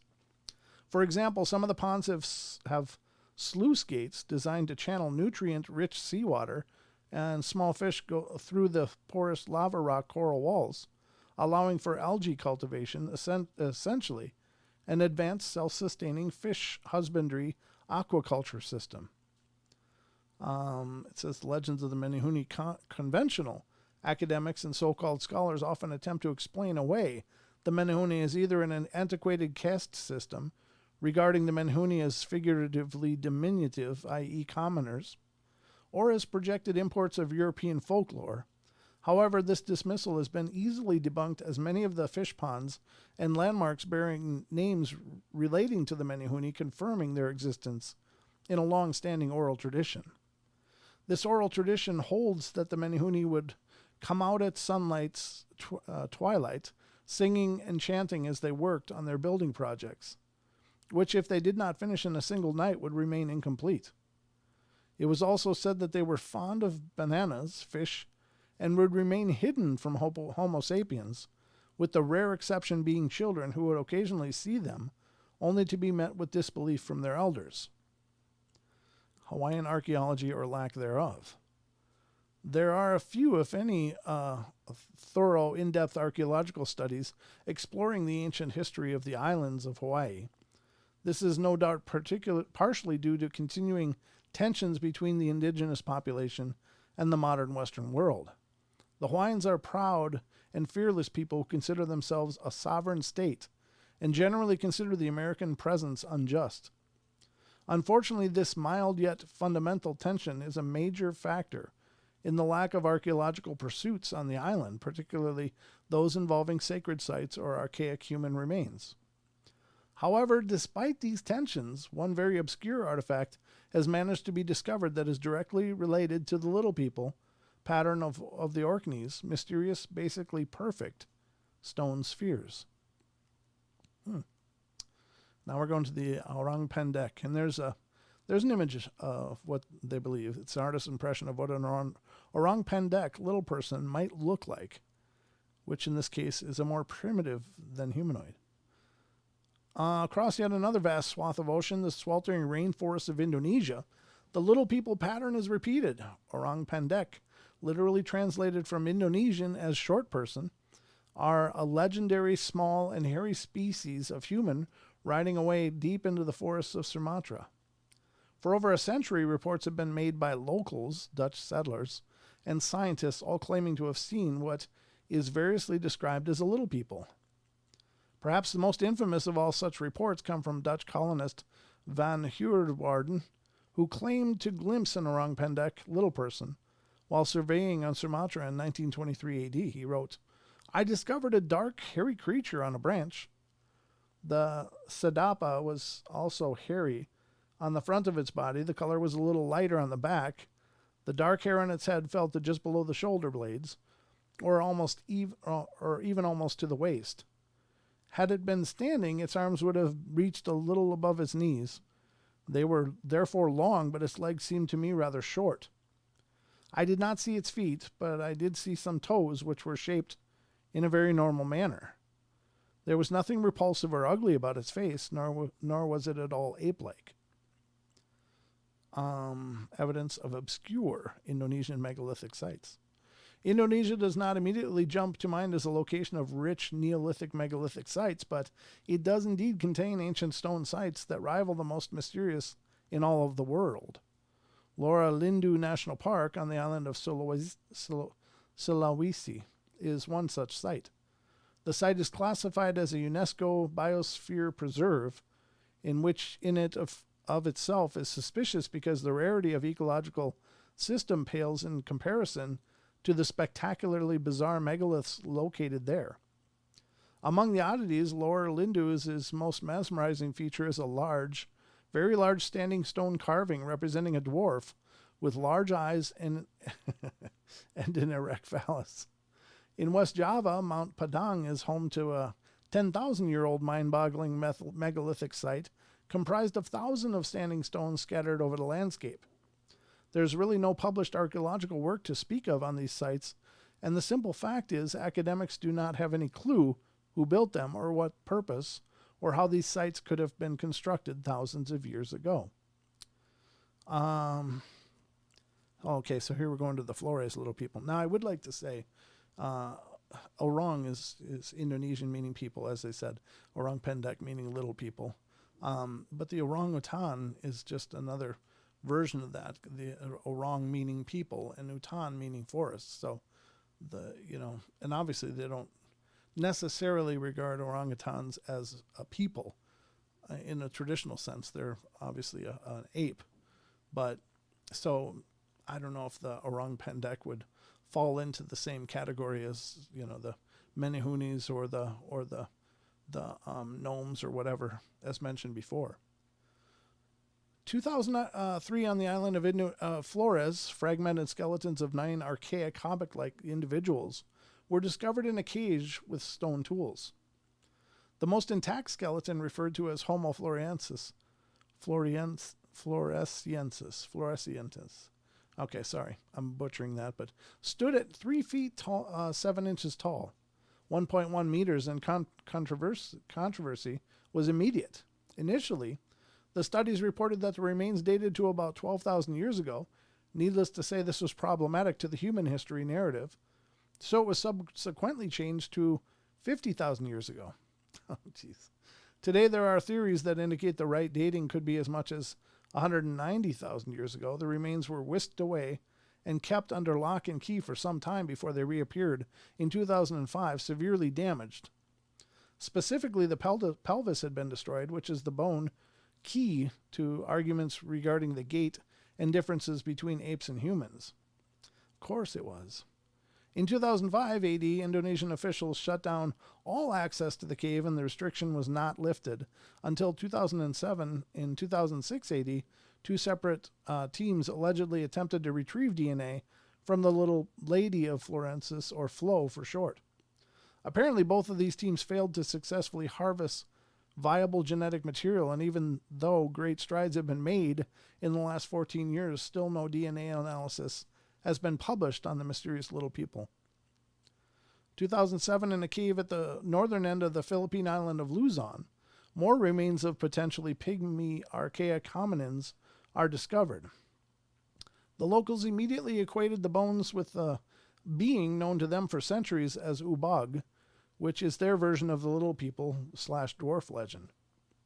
Once again, controversy and contradiction swiftly took hold, as the initial reports claimed these were the modern human remains, but this is just as swiftly disproven, and for lack of a better option, a new taxonomical species was invented. As was the case for Flo, Homo luzonensis and Homo floresiensis, respectively, the scientists involved refused to speculate on the precise size, stating that more remains needed to be analyzed to determine or verify size. However, they did suggest that these archaic humans may have shrunk as a result of insular dwarfism that seems to be present in endemic non-human species on the island. DNA extraction, just like with Flo, was supposed to have failed due to the material being degraded by humidity, and while this was a valid excuse 2 decades ago, the quantum leaps made in genetic analysis make this a hard pill to swallow, that bone marrow, dentine, or cementum, all extremely well protected, encased with bone/enamel, cannot be successfully harvested. So anyway, I don't know. We could go on and on and on about this. It was by Mark Andrew Carpenter.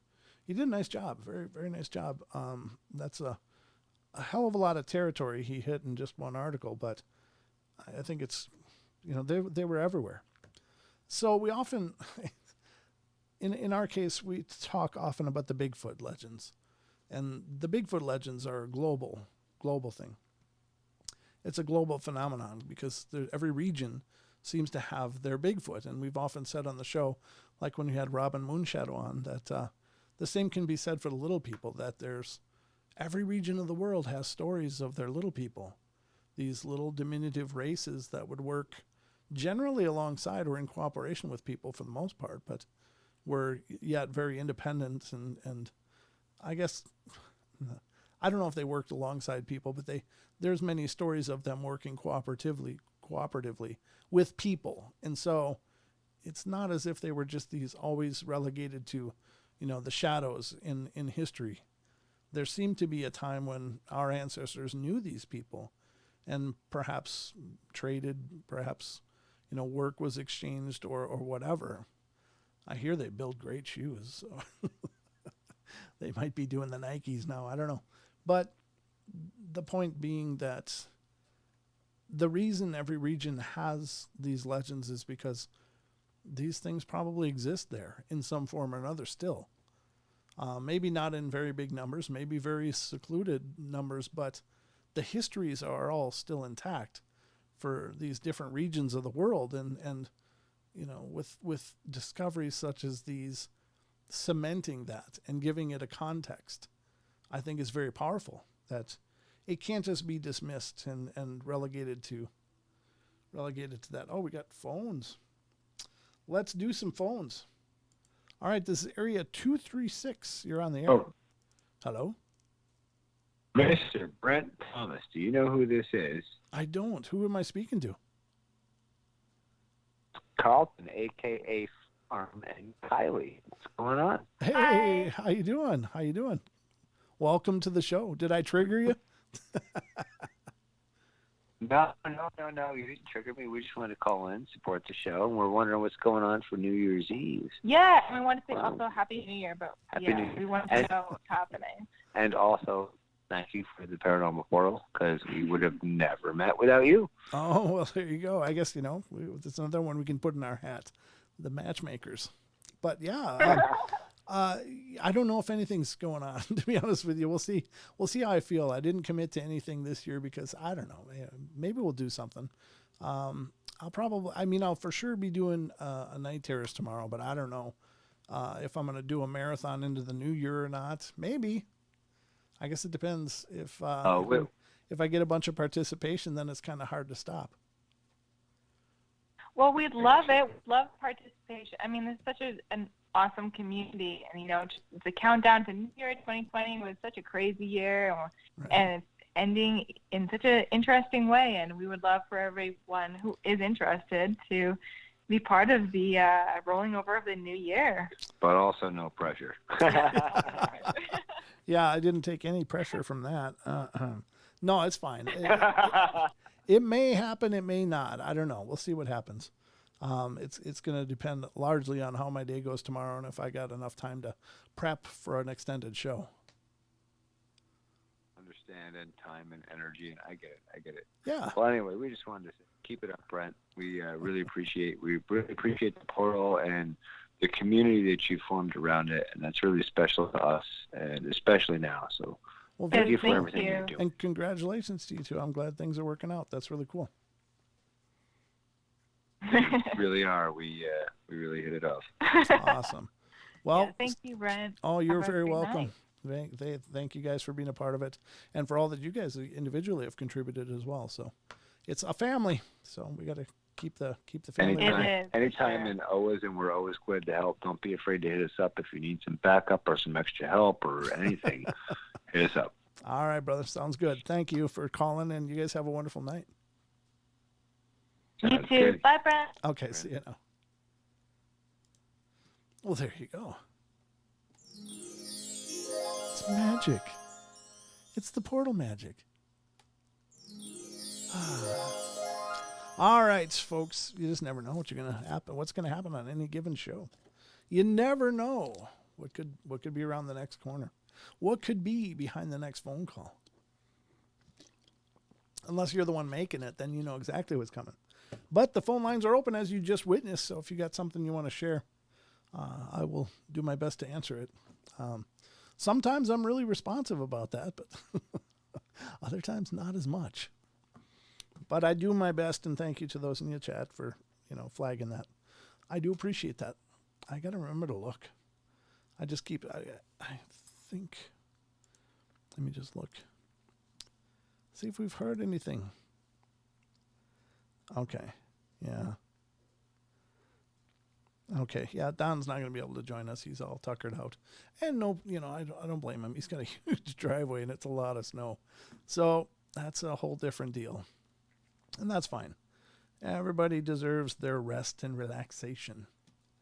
So I don't know how you guys feel about the little people stuff, but I think it's really pretty powerful stuff. And I think the thing that I want to showcase with all of these things is maybe introduce you guys to some of this, maybe give it some kind of credibility in a sense, because oftentimes we, in the paranormal, there's a bit of prejudice, It's like, oh yeah, I believe in ghosts, but not that, there's no people out there in the universe. I mean, we're alone. Or I believe in ghosts and UFOs, but there's no way there's a 9-foot tall ape guy living in the forest. Come on. Or I believe in all those things, but there's no way there's these little diminutive people that run around, with pots of gold and stuff. And, it goes on and on. So some people are willing to accept some of it, and I understand. It does take a leap of the paradigm, a shift in your paradigm to, open yourself up. But I guess the point of the portal is always going to be discussion. I want to discuss this stuff. I want to bring it to light. I want to have discussions about it. And if you guys have thoughts on it, I'd love to hear that. By all means, let me know what you think, because I do think these things are out there. I think that that's what these legends are built on. And I've heard it many times and said it many times myself, that I really do believe that every legend has a kernel of truth, at least. And some of them more than that. I think that there's a lot going on in our world that we just don't know. So don't ever close the doors on possibilities, ladies and gentlemen. That's what I'm saying. All right, we've got some other stories here I want to go through. This one sounds like another Bigfoot story, so we'll see if it is. It's hard sometimes to quantify what things could be. And, the hard part is in some of these accounts that people have, you don't have a whole lot to go on. Oh, it screams loudy. Well, maybe it's a Bigfoot. It was big. It screams. Must be a Bigfoot. And maybe it is. I would say that chances are it probably, for the most part, it probably is. Because I do think that anything is possible in this world. And I think there's a lot of stuff out there. But I think there is a limit to how much can be out there. Or maybe there isn't. Maybe it really is just a canvas that people are painting on with their faith and with their belief, and they're manifesting things. But I don't know. Let's see what this says. This is coming from unexplained-mysteries.com. And it has to do with loud screeching in the woods. This was submitted by Core 43 from Kansas, Illinois. I didn't know that was a place. But it's from 2015, so it's a little bit older. It says, my husband and I had visited a wooded area outside of town. We were walking in the trees, and I felt the presence of an animal or something watching us. I think that's really powerful. And it's something I haven't mentioned for a while, but I think it definitely steers towards us, like everybody having that sixth sense. The one thing that all people can relate to is that feeling of being watched. And it's a really creepy, weird thing. The feeling of being watched is like, and in more times than not, I really believe that there's something profound to that. Maybe it's a survival mechanism from when we were, scratching out our lives on the face of the earth, and we were on the menu for a lot of things. Maybe we developed that awareness, that extra sensory perception to know when something's looking at us. And does it, maybe when something's looking at us, it creates a circuit of sorts, and we can just cue into that, because we're all energetic, right? So anyway, I can go on and on, but I think that whole feeling of being watched is something that everybody, or most everybody, has experienced. And there's no rhyme or reason why. You can just be in the middle of something, and anywhere, can be just anywhere, and suddenly a feeling will come over you like, something's like heavier, like it just feels weird, and you don't know what's going on, but it's like, I don't like this, and you feel like you're being watched. It's like when you're being watched. So I think that if you ever feel that when you're out in the woods, pay attention to it. Pay really strong attention to it, because you could very well be right. And some of the things that could be watching, you don't want to be wrong about. You don't want to miss that. So we thought maybe it was a fox or a bobcat, and we turned around and walked out of the woods. A few nights later, we decided to hang out on our gravel road by the same woods and look at the stars on a beautiful evening. We sat on the car and we were joking and laughing and making noise, and we heard a screeching sound extremely close to us. And it had a loud bass to it. I said to it. Okay. This was not a barn owl, fox, or bobcat, or any animal either of us had ever heard. My husband had grown up in that area and never heard this sound his whole life there. It petrified me with fear. I was frozen and screamed for his help. He opened the driver's door, which was away from the woods, and we both jumped in the car. We left the area and never did return. That night haunts my dreams, and I've looked all over the net, listened to hundreds of animal sounds, and have never found a match. The patch of woods is small and insignificant. Small patch just between the fields. Whatever this was, it was brave enough to come out of the woods at us, even though we were not quiet. I never saw anything. I was too scared. My husband said he saw green eyes in the darkness, and I felt like prey that was about to meet its fate. We stopped walking in any woods that summer 2 years ago. My husband was just as spooked as I was, and he had been in all the wooded areas before. We saved up money and we moved out of the state. We're not people who are afraid of the woods or animals, but we moved to the mountains of the south and have never heard anything like that again. This is the first time I've ever told this story publicly. That's the thing as well. I think that with our expansion into the world, and by that I mean that, we're constantly moving out and we're constantly cutting things down and creating new homesteads out in this beautiful, pristine forest and stuff. So we're always expanding our territory all of the time, and it just seems to be kind of ingrained in us for whatever reason. But I think that there was probably a time when these things would exclusively stay to the woods because they could, and they could find cover in it, and it was safe for them to do that. But with our increasing encroachment into the wild areas of our country and our nations around the world, I think that these beings have also adapted, that they don't need to be in a huge expansive forests anymore. They've learned to orbit us and to subsist around us, and probably scratching out a pretty easy living because we're incredibly wasteful, and we don't utilize things very efficiently. So there's lots left whenever we're done with something, and so I think there's probably dumpster buffets all over the place, and these things are also, I believe, intelligent enough to utilize those, but not in the same way as a bear or anything else would, where they just tear it out and just throw stuff around and try to find the good stuff. I think that they probably open them up, meticulously look and grab things and very carefully close them up afterwards, because they're intelligent enough to know that if they leave signs that they were there, then the menu changes, and maybe that won't be an option again. So I think that they just utilize our inattentiveness to their benefit, and they probably hang around agricultural areas. The one thing that there is these small patches of woods in all of these farm fields. There's lots of places that are mostly farm fields, but they still have these parts of woods.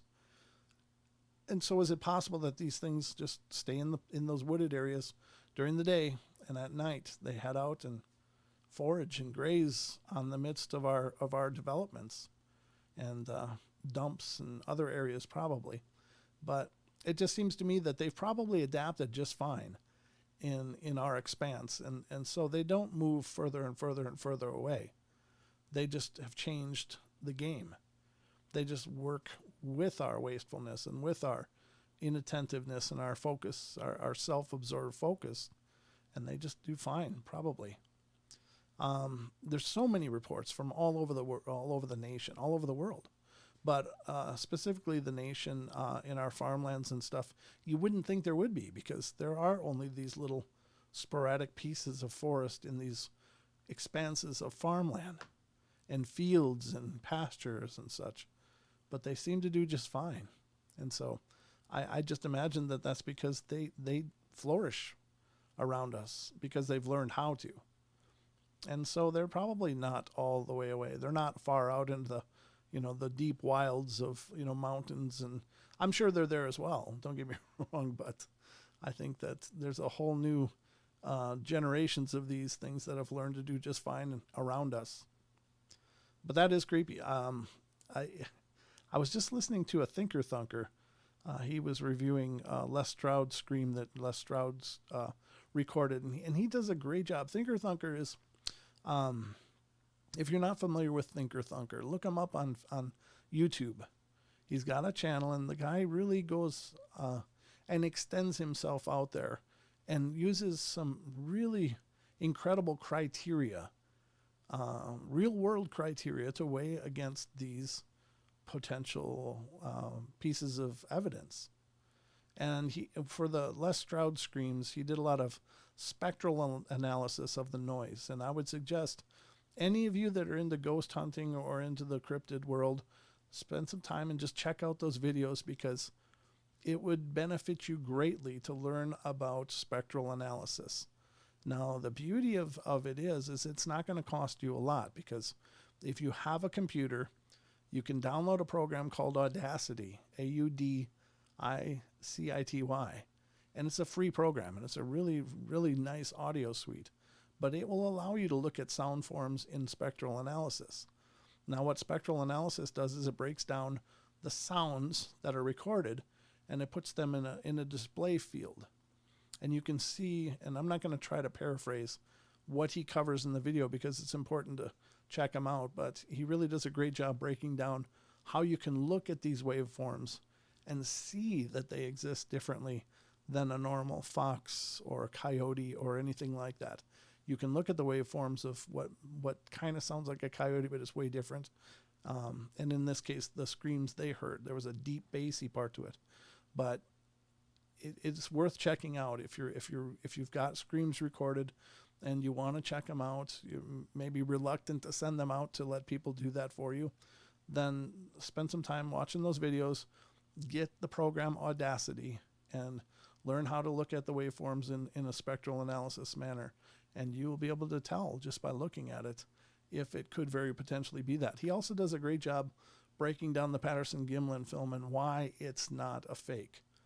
I would strongly recommend it. And he deals a lot with body proportions between humans and primates. And from what he lays out there, there is no question that Patty's body is way more in line with an ape than a human being. In fact, a human being could not have been able to put on that suit and maintain those proportions. It would be physiologically impossible for all of those to happen. And you can check out those videos as well. But just a great job. I can't recommend his videos enough, because he's just a nice guy too. I've not met the guy. I'd love to have him on the show sometime to talk about his work, because I think he's really done an amazing job putting himself out there using real scientific and factual criteria to weigh against these claims and to be able to demonstrate why they could very well be real. And it's not like he can't be wrong. I mean, and he says that. It's, look, I'm not always right, but this is why I believe. And he gives a great criteria for it. And it'd be great for, I think, a lot of people in the Bigfoot community to learn these things, because it's so confrontational. The Bigfoot world is so confrontational with, that's just a bunch of bunk. This person, blah, blah, blah, that person, whatever, and it's just degrading. And so if there's actual criteria to weigh these proofs and evidences against, it really does help to substantiate the claims. And then maybe we can move forward from the bickering back and forth and move forward as a community to help substantiate these things and to move that research forward. Because we're kind of perpetually in this, well, this is real. No, it's not. This is real. No, it's not. You know, this back and forth between groups because there's a lot of egos involved, I guess. I don't know. But anyway, just some food for thought. I'm kind of gum running here, aren't I? Wow. I've managed to burn through most of the show, though. Let's see if we can pull up one more of these stories, and maybe that'll do it for tonight. Maybe that'll do it. But, yeah, definitely check out Thinker Thunker. And specifically for the spectral analysis, check out his work on Les Stroud's screams that were recorded when he was out camping, because they are really solid. Okay, so this is from unexplained-mysteries.com, and this is A Stranger in the Night. And this was provided by a lady named Night Roamer in the United States as of 2015 again. So it's, again, a little older. It says, "Hi, I'm new to this thread and hoping we have some open-minded people here. Well, with that said, here's my story. I know it to be true because I've lived it. I've been an over-the-road truck driver on and off for 20 years, and I've seen lots of things out there on the road that's hard to explain. And this is one of them. I drive mostly at night because it makes my job easier. Traffic is not near as bad at night as it is in the daytime. Well, I was driving down a lonely part of the interstate one night, and this is an interstate where there's not much traffic in the daytime, let alone at 2:30 in the morning. Anyhow, I was running down the interstate and I caught some movement on the side right next to the wood line, and I was thinking maybe it was someone in need of help, so I slowed as I approached them. Well, the closer I got to it, I could tell it wasn't a person, but what I perceived was an animal. We might have read this one before, but we're going to read it again now.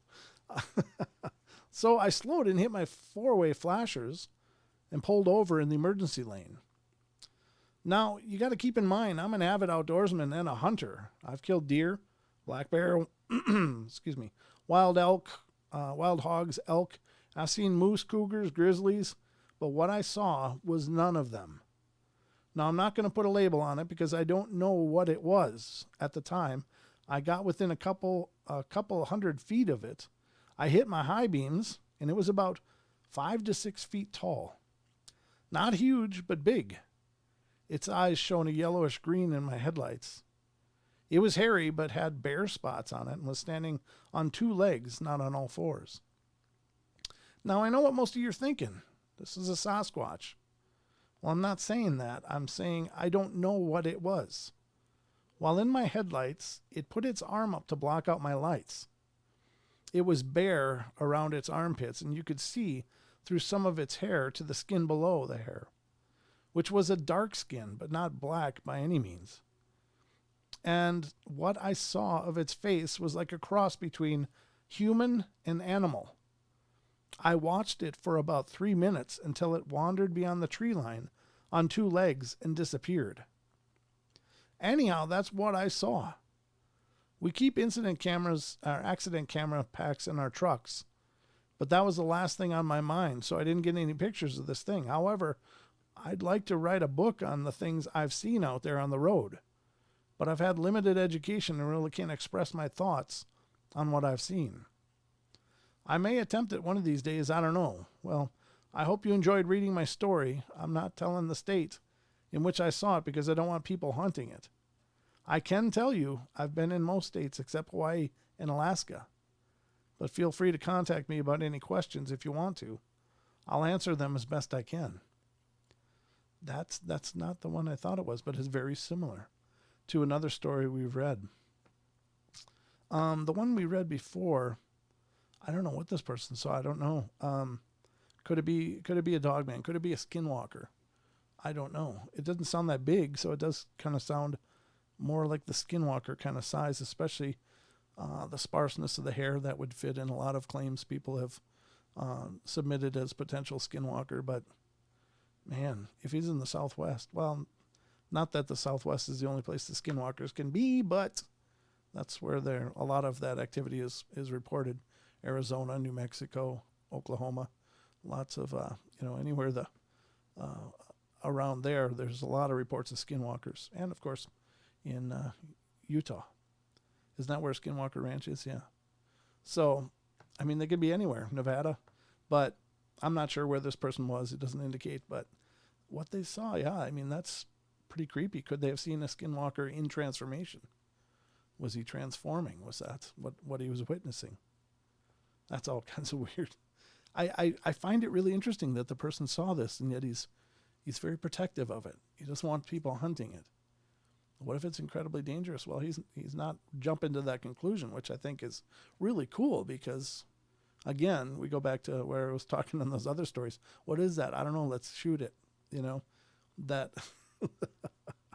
that fundamental reaction that we tend to find in a lot of these stories. It's, I don't know what it is. Let's kill it. So anyway, I don't know. Cool story. I'm not sure what this guy saw, but man, I wonder how much sleep he lost on that one. Because that's something you witness. And I'd love to hear his other stories as well, because my God, I think if anybody's going to see weird stuff on the roads, it's going to be our over-the-road trucker friends. And MCAT, our own MCAT, he's called in several times and shared many of his own stories, and he's been a guest on the show. And he's got some doozies that he's experienced. If you're not familiar with them, then check out the archives in our YouTube here, because he's shared some of those, and man, he's seen a lot. So anyway, I don't know. Is that it? Is that about it? I guess it is. Wow. The time flew, guys. I hope you were entertained. I'm sorry that Don wasn't able to be here. I know it was a little different speed than normal when Don's here with me, but I hope you enjoyed it all the same. I obviously enjoy bringing it to you. I love doing these shows, and I love hanging out with you guys. I don't know. I'm going to think about tomorrow. I'm not sure if we'll do an extended jaunt. I may just start it later. Maybe I'll start later, and we'll turn the new year together. I don't know. I'll see what I can dig up tomorrow. I guess that would make sense, though, wouldn't it? Maybe we'll have to do it. Great suggestion, Carlton. I appreciate that. But anything else? Any of you in chat? Did I miss anything? Moon is waning now. Full cold moon was yesterday. Thank you, Bomber. Good to see you, by the way. Missed you. Good to see all of you. Who's all here? Let's do a shout out. See who's here. Aussie Tiger, Big Rob, Bomber, Cha Cha, Chris Jarvis, Ethan Seal, Jason G, Nessie Monster. I'm here. So much Brewline. ITFB Chris. Someone just jumped in. Ethan, was it you? Or Jason G? I don't know. Someone just jumped in and I didn't see it. I didn't see who jumped in, but hey, I'm hoping I got everybody. And if I didn't give you a shout out, it's because you're not talking. You got to chat so you show up on that roster. But I'm so thrilled all of you are here with me tonight. Thank you so much. Again, a little more sedate night, but it's been a busy day. And I want to hear if you guys like the comments from the cheap seats. I want some feedback on that. I kind of like it because I figure if people are going to be that irresponsible and that mean, then they should be showcased and let people know they'll get no anonymity here. But anyway, Treechamon? Treechamon? Hi, Treechamon. Oh, no, Threechamon. Wow, that's a cool name. Oh, great. All right. Thanks, Aaron. I appreciate that. I appreciate it. Hot Lips. Ethan. Ethan's got a cool little channel, too. If you get a chance, check out Ethan's. He taste tests all kinds of different stuff, and he's kind of got this AMSR thing going on in it. He's got this really smooth voice and stuff, and I tell you what, it makes me want to just curl up with a blanket and kind of nod off. Not that it's boring, Ethan. That's not what I'm saying. It's just you got a very relaxed tone. And some of your videos are really clever. Absolutely. So hold them accountable. Thank you, Bomber. I appreciate that. I missed the irresponsible ones. Oh, Nessie, it's okay. There'll be more. So, still work 75 hours a week. Yahoo. Big Rob. Yeah, I know. I'm sure. The world demands a lot right now, doesn't it? But any other comments in the chat that I missed? I'm sorry if I missed them. I'm trying to keep up. Yeah, it's so soothing. You're absolutely right, Cha-Cha. It's like I'm going to talk like this, and I'm going to try this flavor. It's just like, I'm just like, wow. I feel like I'm just relaxed. Have a hot toddy and a candle burning. You liked it. Okay, thank you, Gemini. I appreciate that. I hope I don't know. Sorry, not sorry. Nessie. Ooh, Ethan's getting spunky. But anyway, guys, looks like the phone lines disconnected themselves, so I guess I'm ahead of the game. But that's all I got. So I hope you had fun. I hope you enjoyed the journey tonight. Thank you all for being here with me and making it through this Wednesday night. Yeah, I don't know. Maybe I'll have to do something tomorrow night to bring in the new year. I'll be thinking about it. But anyway, guys, love you all. Be good, be kind, be nice. Take care of each other. Help each other out. Find the magic in every day and remember to laugh as much as you can. All right, guys, that's going to wrap it up for me. And I'm out of here. Good night, everybody.